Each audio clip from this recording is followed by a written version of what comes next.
Hi అండి, అందరికీ నమస్తే. Welcome to Kalpana's kitchen. Vinayaka Chavithi అయిపోయింది కదా. అందరూ వెలగపళ్ళు వెలక్కాయలు తెచ్చుకునే ఉంటారు కదా. సో వాటితో మనము మంచి పచ్చడి ఎలా చేయాలో చూద్దామన్నమాట. అయితే దీన్ని మనం రోటి పచ్చడిలా చేసుకుంటే చాలా బాగుంటుంది. దానికోసం మనం పండు అయినా తీసుకోవచ్చు, కాయన తీసుకోవచ్చు అనమాట. వెలక్కాయలు సో 2 స్పూన్ల ఆయిల్ వేసేసుకొని దాంట్లో పచ్చిశనగపప్పు, మినపప్పు, కొంచెం జీలకర్ర వేసేసుకొని బాగా ఫ్రై చేసుకోవాలి. తర్వాత వెలక్కాయ అనేది కొంచెం వగరుగా అలాగే కొంచెం పుల్లగా కూడా ఉంటుందన్నమాట. లైట్గా తెలియని తీపిదనం కూడా దాంట్లో ఉంటుంది. సో దానికి మనం ఎక్కువగా కారం అనేది పడుతుందన్నమాట దీనికి. సో నేను ఇక్కడ 7 పచ్చిమిర్చీలు వేసాను అన్నమాట. ఇవన్నీ ఫ్రై అయిన తర్వాత ఒక మిక్సీ జార్లోకి తీసేసుకొని చల్లారిన తర్వాత పౌడర్ లాగా చేసుకోవాలి. తర్వాత మనం ఇక్కడ తీసుకున్న వెలక్కాయల్ని ఇలాగ పగలగొట్టాలన్నమాట. దీని షెల్ అనేది బయట షెల్ కొంచెం గట్టిగా ఉంటుంది. సో కొంచెం గట్టిగా పగలగొడితే మనకి వస్తుందన్నమాట లోపల గుజ్జు. దాన్ని మనం ఒక స్పూన్ సహాయంతో ఇలాగ దానిలో ఉన్న పల్ప్ మొత్తం తీసేసుకొని దాన్ని చిన్న చిన్న ముక్కలుగా కట్ చేసుకొని మిక్సీ జార్లో వేసుకోవాలి. నేను డైరెక్ట్గా వేసేసాను కానీ అసలు మిక్సీ అవ్వలేదన్నమాట. సో దాన్ని వీలైనంత చిన్న ముక్కలుగా కట్ చేసుకొని తర్వాత మిక్సీ జార్లో వేసుకొని బ్లెండ్ చేసుకోండి. సో మనకి ఇక్కడ ఈ పప్పులు అనేవి కాస్త బరకగా పౌడర్ అయినాయి అన్నమాట. దీంట్లోకి మనము ఒక గుప్పెడు కొత్తిమీర కూడా వేసుకోవాలి. నేను ఇక్కడ కాడలతో సహా వేసేస్తున్నాను. దీన్ని నేను ఫ్రై చేయలేదు, పచ్చి కొత్తిమీరనే వేసేస్తున్నాను అనమాట. దీన్ని కూడా వేసిన తర్వాత ఒకసారి మిక్సీ తిప్పేసుకొని తర్వాత మనం తీసి పెట్టుకున్న ఈ వెలక్కాయ పల్ప్ ఏదైతే ఉందో దీన్ని కూడా ముందుగా చెప్పినట్టు చిన్న ముక్కలుగా కట్ చేసుకొని తర్వాత వేసుకోండి.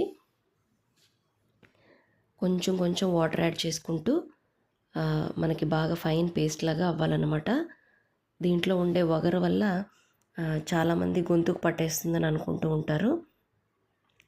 సో అలాంటి వాళ్ళు కాస్త పెరిగేసుకొని తినచ్చు అన్నమాట. లేదా కాస్త నెయ్యి కానీ నూనె కానీ ఎక్కువగా వేసుకోవాలి పోపులో. అప్పుడు మనకి కొంచెం కొబ్బరి పచ్చడిలాగా టెక్స్చర్ వస్తుంది. సో గొంతుకు పట్టడం లాంటివి ఏముండవు అనమాట. ఇక్కడ పోపు కోసం నేను 2.5 టేబుల్ స్పూన్స్ ఆయిల్ వేస్తున్నాను. దాంట్లోకి మనం మామూలుగా వేసుకునే పోపు దినుసులన్నీ వేసుకోవాలన్నమాట. కొంచెం ఆయిల్ వేడైన తర్వాత ఆవాలు, జీలకర్ర, అలాగే మినపప్పు, కొంచెం పచ్చిశనగపప్పు ఇవన్నీ వేసుకోవాలి.